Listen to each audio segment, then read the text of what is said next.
মৰমৰ ছাত্ৰ-ছাত্ৰীসকল সকলোকে মই মোৰ ইউটিউব চেনেললৈ স্বাগতম জনাইছোঁ। আজি আমি আলোচনা কৰিম নৱম শ্ৰেণীৰ গণিতৰ অনুশীলনী 13 অধ্যায় প্ৰশ্নবিলাকৰ সমাধান। এই প্ৰশ্নকেইটা কৰাৰ আগতে প্ৰথমে আমাক আয়তীয় ঘনক কি হয় আৰু ইয়াৰ পৃষ্ঠকালি কি এইখিনি জানি থব লাগিব। সো প্ৰশ্নকেইটা কৰাৰ আগতে আমি আয়তীয় ঘনক আৰু ইয়াৰ পৃষ্ঠকালি বিলাক আলোচনা কৰি লওঁ। এতিয়া চোৱা আয়তীয় ঘনক তোমালোকে নিশ্চয় এনেকুৱা মেছ সকলে দেখিছে। এইটো চোৱা মেছখনৰ আমাৰ টোটাল কেইখন পৃষ্ঠ আছে। সো ওপৰত এখন পৃষ্ঠ, তলত এখন পৃষ্ঠ, দুটা হল। এইটো সাইডে এখন পৃষ্ঠ, এইটো সাইডে এখন পৃষ্ঠ, চাৰিটা, এইটো সাইড এটা পৃষ্ঠ, এইটো সাইড আন এটা পৃষ্ঠ, টোটাল আমাৰ কি 6খন পৃষ্ঠ আছে। ঠিক আছে, এনেকুৱা যদি 6খন পৃষ্ঠ থাকে আৰু চোৱা এইখন মেছৰ আমাৰ কি ইফালে এটা কি দৈৰ্ঘ্য আছে বা দিক আছে, তাৰপিছত কি প্ৰস্থ আছে আৰু আমাৰ কি ভূমিৰ পৰা কিছু উচ্চতাও আছে। ঠিক আছে, দৈৰ্ঘ্য আছে, প্ৰস্থ আছে আৰু কি উচ্চতা আছে। এনেকুৱা আকাৰৰ বস্তুবিলাক কি হয় আমাৰ আয়তীয় ঘনক হয়। এতিয়া চোৱা ইয়াতে আমি আয়তীয় ঘনক এটা আঁকি লৈছোঁ। চোৱা ইয়াৰ দৈৰ্ঘ্য যদি আমাৰ L হয়, প্ৰস্থ যদি আমাৰ B হয়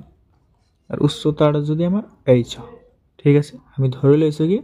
আয়তীয় ঘনকটোৰ দিক L, প্ৰস্থ B আৰু উচ্চতা H। ঠিক আছে, এতিয়া চোৱা আয়তীয় ঘনকটোৰ আমাৰ কি যেহেতু 6খন পৃষ্ঠ আছে আৰু 6খন পৃষ্ঠৰ কি আমাৰ কালি আছে। এই 6খন পৃষ্ঠৰ কালি যদি আমি প্লাস কৰি দিওঁ তেতিয়া আমি কি পাম আয়তীয় ঘনকটোৰ কি মুঠ পৃষ্ঠকালি পাই যাম। ঠিক আছে, এইটো আমাৰ কি ডাইৰেক্ট এটা সূত্ৰ আকাৰে লিখিব পাৰি আয়তীয় ঘনকৰ মুঠ পৃষ্ঠকালি। ইয়াতে চোৱা এইখন পৃষ্ঠ আৰু এইখন পৃষ্ঠ কি আমাৰ একে আকৃতিৰ। সো ইয়াৰ কালি যেটো হ'ব ইয়াৰ কালিও একে হ'ব। সো এইখন পৃষ্ঠ আমাৰ কি এখন আয়তাকাৰ হয় আৰু আয়তৰ কালিৰ সূত্ৰটো কি আমাৰ আছিল দিক ইনটু প্ৰস্থ। এইখন কি দিকটো আমাৰ কি h হ'ব আৰু প্ৰস্থটো কি আমাৰ b যদি হয়, সো ইয়াৰ কালি কি হ'ব hb। ঠিক আছে, তেনেদৰে এইটো পৃষ্ঠৰ কালি কি হ'ব আমাৰ hb, দিক ইনটু প্ৰস্থ। আকৌ এইটো পৃষ্ঠ চোৱা এইটো কি এখন আয়ত হয় আৰু আয়তৰ কালি কি দিক ইনটু প্ৰস্থ।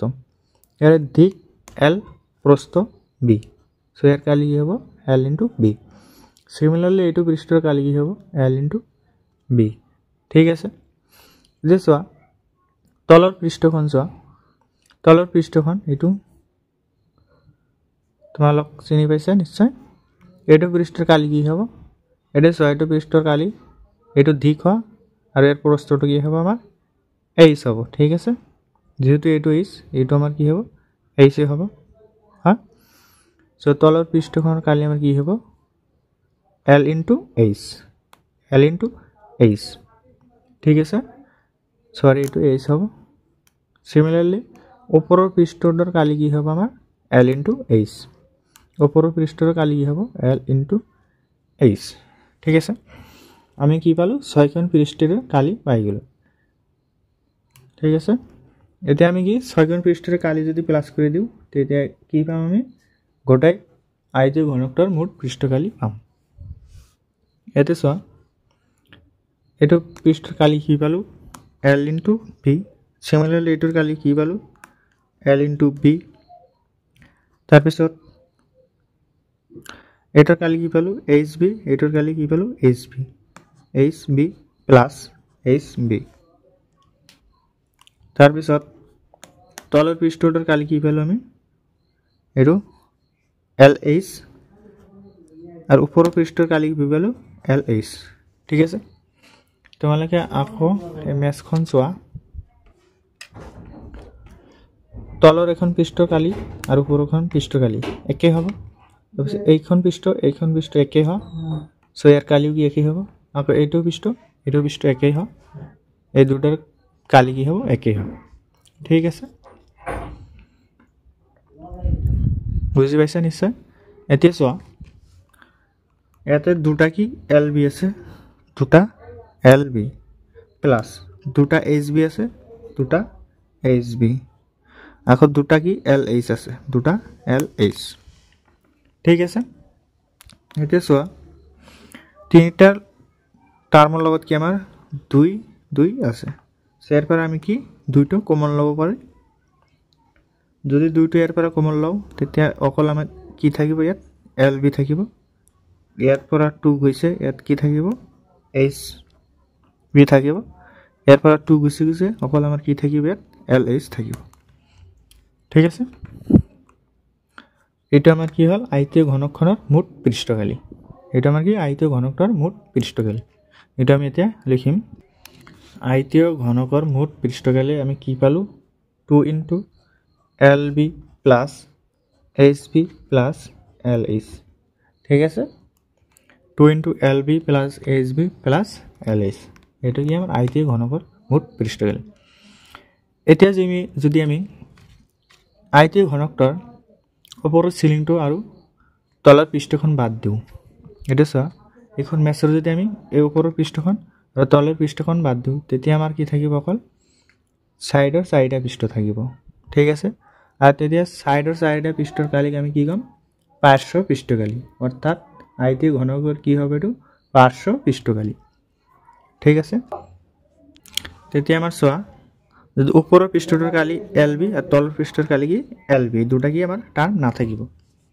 ঠিক আছে, তেতিয়া আমাৰ কি থাকিব অকল এই চাৰিখন টাৰ্ম থাকিব, চাৰিখন পৃষ্ঠৰ কালি যদি আমি প্লাছ কৰি দিওঁ সেইটো আমি কি পাম আয়তীয় ঘনকৰ পাৰ্শ্ব পৃষ্ঠকালি, অৰ্থাৎ কি কি থাকিব আমাৰ এইচ বি থাকিব, H B plus L H plus L H. ঠিক আছে, এইটো চোৱা ইয়াৰ পৰা লিখিলোঁ, এই দুটা অকল নাথাকিব ওপৰটোৰ আৰু তলটোৰ কালি। এতিয়া চোৱা ইয়াৰ পৰা দুটা এইচ বি থাকিল আৰু দুটা এল এইচ, আকৌ ইয়াৰ পৰা 2টো আমাৰ কি কমন, ইয়াত থাকিব অকল এইচ বি, ইয়াত থাকিব এল এইচ। ঠিক আছে, এইটো আমাৰ কি হ'ব আয়তীয় ঘনকৰ পাৰ্শ্ব পৃষ্ঠকালি, আয়তীয় ঘনকৰ পাৰ্শ্ব পৃষ্ঠকালি। আকৌ ইয়াৰ পৰা চোৱা এইচটো কি দুটাতে আছে, এইচটো কি আমি কমন ল'ব পাৰিম, তেতিয়া আমাৰ ইয়াত কি থাকিব বি থাকিব আৰু ইয়াত কি থাকিব এল থাকিব, এইটো আমাৰ কি আয়তীয় ঘনকৰ পাৰ্শ্ব পৃষ্ঠকালি। তো এইটো নোট কৰি লিখি ল'বা, আয়তীয় ঘনকৰ পাৰ্শ্ব পৃষ্ঠকালি কি পালোঁ আমি 2h into L B plus L. ঠিক আছে, বি প্লাছ এল, নাইবা এইটো কি লিখা যায় 2h এল প্লাছ বি। ঠিক আছে, এইটো আমাৰ কি আয়তীয় ঘনকৰ পাৰ্শ্ব পৃষ্ঠকালি। পাৰ্শ্ব পৃষ্ঠকালি কেতিয়া হয় যেতিয়া আমাৰ কি ওপৰটো আৰু তলৰটো নাথাকে, তেতিয়া আমি কালিটো কি পালোঁ 2h এল প্লাছ বি।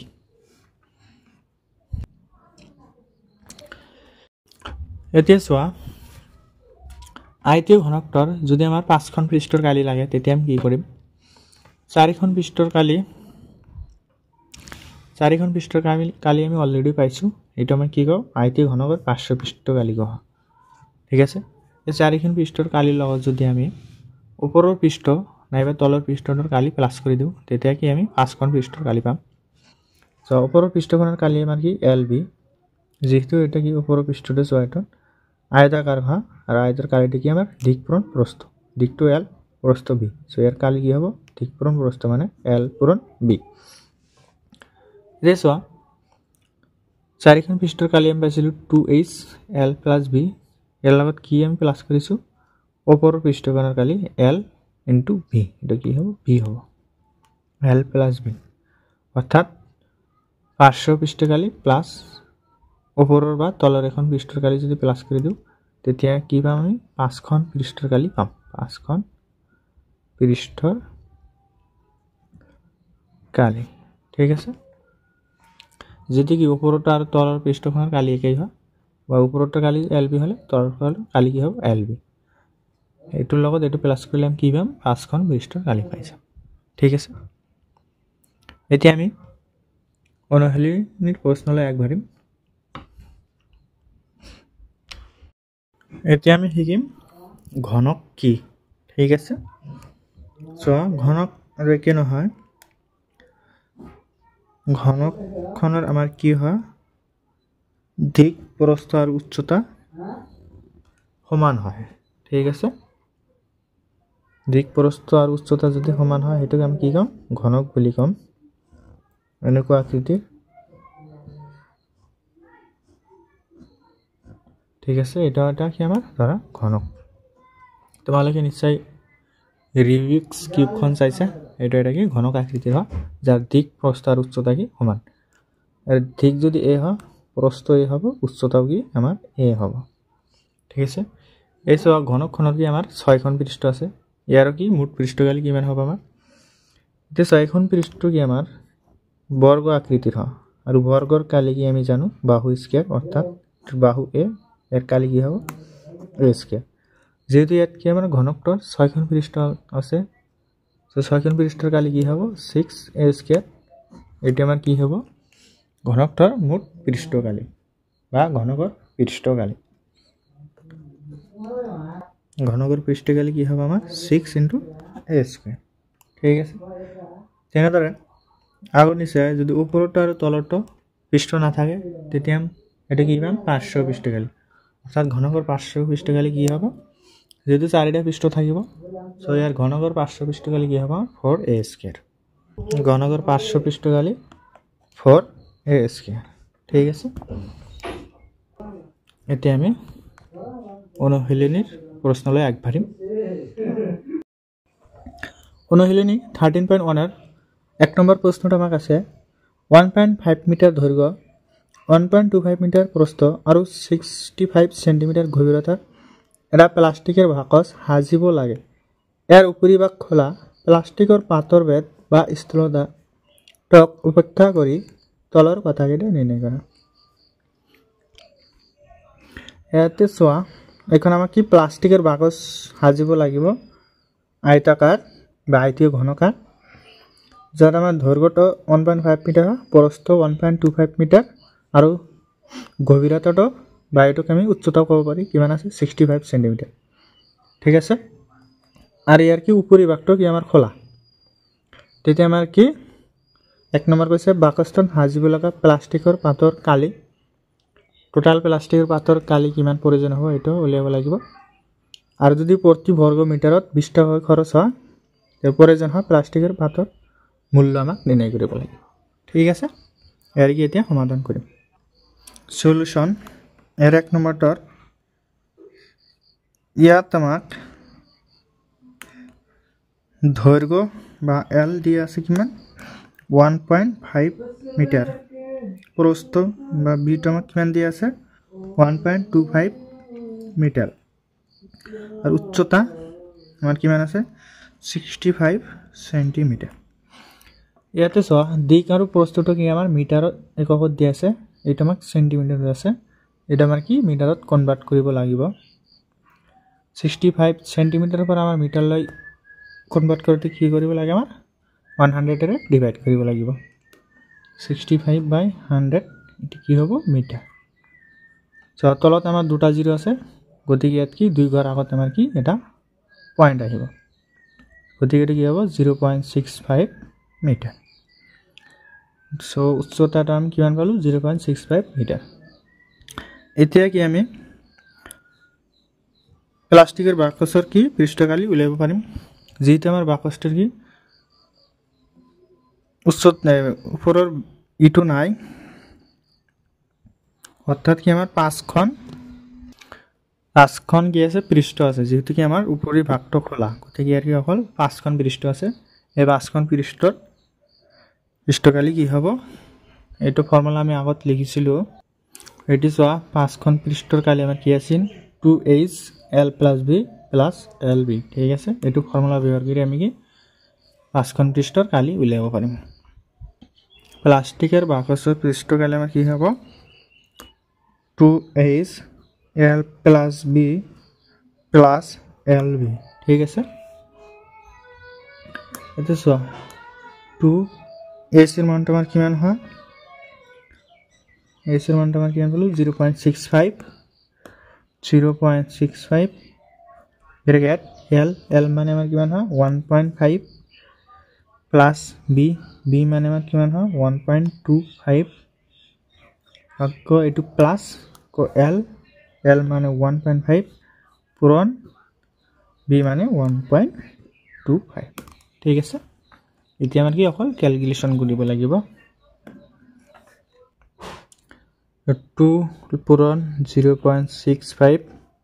প্ৰথমে আমাৰ কি ব্ৰেকেটৰ কামখন কৰিব লাগিব 1.5 এৰ লগত 1.25 প্লাস কৰিলে আমাৰ কিমান হ'ব 1.5 প্লাস 1.25 ঠিক আছে এটো উপৰত এখানে মানে 0 আছে 0 প্লাস 5 5 5 প্লাস 2 7 দশমিক আছে দশমিক হবে 1 প্লাস 1 2 সো 1 এটা প্লাস কৰি কিমান পালো 2.75 প্লাস এই দুটো পূৰণ কৰিব লাগিব 1.5 পর লগত 1.25 কি পূরণ হৈ আছে ঠিক আছে তো পূরণ করা 1.5 গুণে 25 25 এর 5 হাতত 2 থাকিল একে 1 5 গুণে 5 আর একে কিমান হবে হ্যাঁ ঠিক আছে একর কাটা গল 5 2 গুণ 10 10 শূন্য হাতের 1 থাকিল 1 2 গুণে 2 হাতের রাখে এনে ঠিক আছে আবার এটা কর কাটিব 5 1 গুণে 5 1 1 গুণে 1 এটা কি 5 থাকিল 8 8 দেখো আমার টোটাল কেই ঘর আগত দশমিক আছিল এর দুটা ঘর আগত এটা ঘর আগত অর্থাৎ 3 ঘর আগত কি দশমিক আছিল সো রেজাল্টতে আমার কি 3 ঘর আগত দশমিকটা হবে 1 2 3 ইয়াতে আমার কি দশমিক হবে 1.875 এই দুটা পূরণ করে আমি কিমান পামু 1.875 ঠিক আছে এটা সোয়া এই গটেখিনি আমার কি পূরণ হৈ আছে পূরণ কৰিব লাগিব প্ৰথমে কি 2 ৰ লগত 0.65 কি পূৰণ কৰিম 0.65 ঠিক আছে সো পয়েন্ট যদি আমি উঠাই দেব অকল কি 65 থাকিব 65 হল কি আমার 2 কি পূরণ কৰিব লাগিব 65 পূৰণ 2 যদি কৰো 5 2 10 1 থাকিল 6 2 12 13 কিমান হয় 130 এটা সোয়া 65 ৰ 2 ঘৰ আগত আমাৰ কি দশমিকটা আছিল সো ইয়াতে কি আমাৰ 2 ঘৰ আগত দশমিক হবে সো এই দুটো পূৰণ কৰি আমি কিমান পাম 1.30 0টা আমার দেওয়ার দরকার নাই ওকে পূরণ আমার এটো হবে 2.75 2.75 প্লাস 1.875 থাকে এটা আমার এটো পূরণ হবে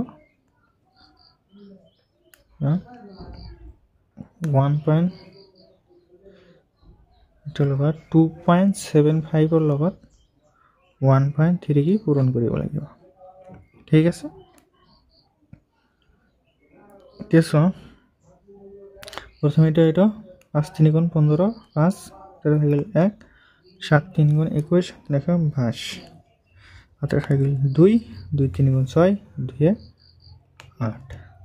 ঘর কাটিলো 5 এর 1 গুণ 5 হাতে 1 গুণ 7 2 1 গুণ 2 5 7 15 5 10 টোটাল আমার 3 ঘর আগত দশমিক আছিল ইয়াতো কি 3 ঘর আগত দশমিক হ'ব কিমান পালো 3.575 3.575 প্লাস 1.875 এই দুটা বাতে প্লাস করিম 3.575 এর লগত 1.875 প্লাস করিব লাগিব 5 5 10 14 থেকে 15 5 থেকে 1 1 এর 6 6 এর 8 14 14 4 হাতে থেকে 1 1 এর 3 4 4 এর 5 ঠিক আছে এই দশমিকটা আছে দশমিকটা টোটাল আমি কিমান পালো 5.450 5.450 0টা আমার দেওয়ার দরকার নাই এইটুই কি আমি লাস্টের বাক্সর কি পালো মোট পৃষ্ঠকালি এককটা আমার কি হবে মিটার স্কয়ার ঠিক আছে 1 নম্বৰটো এইখিনি সমাধান এইখিনি তোমাক সাইডত কৰিবা ঠিক আছে গতিকে আমি কি লিখিম বাকসটো সাজিবলৈ লগা প্লাষ্টিকৰ পাতৰ কালি কিমান হ'ব 5.45 মিটাৰ স্কয়াৰ গতিকে বাকসটো সাজিবলৈ লগা প্লাষ্টিকৰ পাতৰ কালি কিমান হ'ব 5.45 মিটাৰ স্কয়াৰ ঠিক আছে এতিয়া আমি 2 নম্বৰ প্ৰশ্নটোৰ সমাধান কৰিম এক কৰি 2 নম্বৰ প্ৰশ্ন ঠিক আছে সো 1 নম্বৰ প্ৰশ্নটো আমাক কৈছিল 1 বৰ্গ মিটাৰ পাতৰ মূল্য আছিল কিমান 20 টকা 1 বৰ্গ metre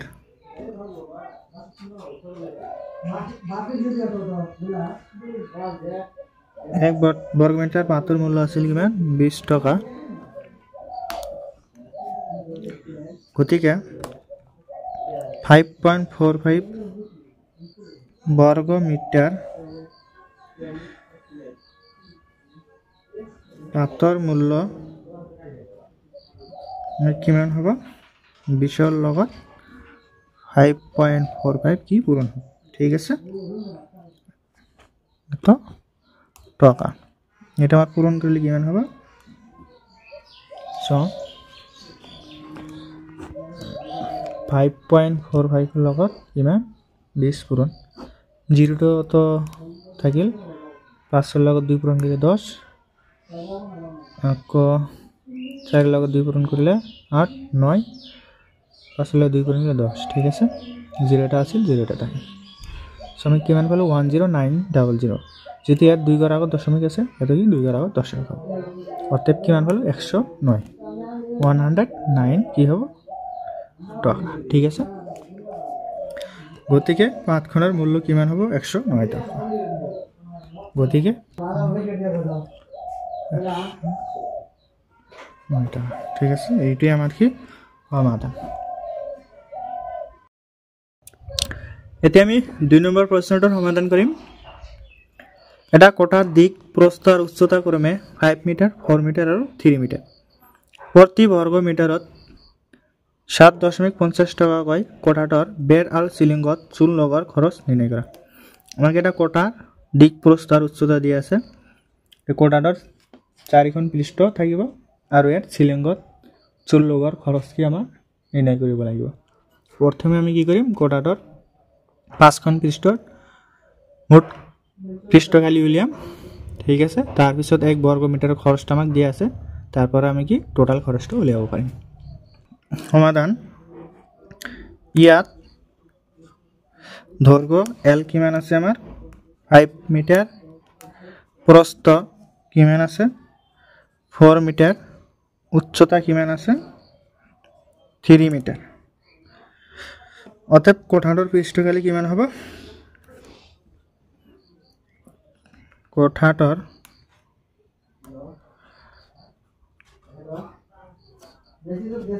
পৃষ্ঠকালি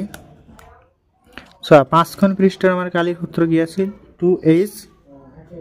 l plus v plus l into v ঠিক আছে 2 থাকিল h এর মান আমাৰ কিমান আছে 3 পূৰণ l মানে কিমান 5 v এৰ মান আমাৰ কিমান আছে 4 প্লাস l মানে 5 আকৌ v মানে 4 সো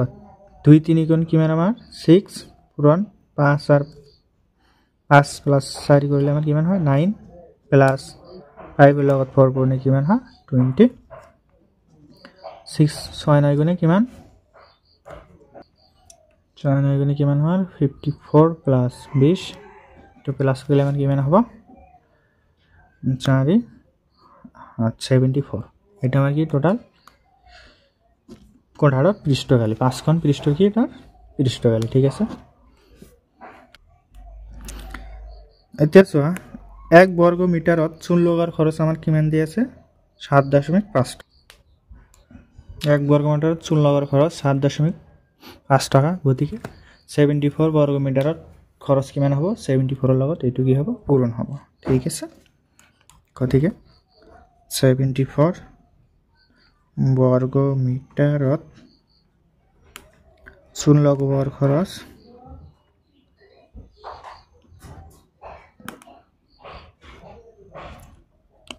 লগোৱাৰ খৰচ কিমান হ'ব 7.50 লগত 74 পূৰণ কিমান টকা ঠিক আছে এইটো পূৰণ কৰিলে কি হ'ব 7.50 লগত 7.74 পূৰণ কৰা শূন্যটা আমার বাদ থাকিল 5 4 গুণ 20 শূন্য অর্থাৎ 2 7 4 গুণা 28 আর 2 30 আর কাটিলো 5 7 গুণ 35 আর 5 7 থাকিল 3 7 7 গুণ 50 আর 3 কিমান হয় 52 শূন্য 5 5 5 ঠিক আছে আর এটা শূন্য আছিল এটা শূন্য থাকিব টোটাল আমার দুটা ঘর আগত দশমিক আছিল ইয়াত কি দুই ঘর আগত দশমিক হ'ব সো টোটাল আমি কিমান পালো 5 5 5 টকা ঠিক আছে এটা আমার কি সমাধান থ্যাংক ইউ এভরিওয়ান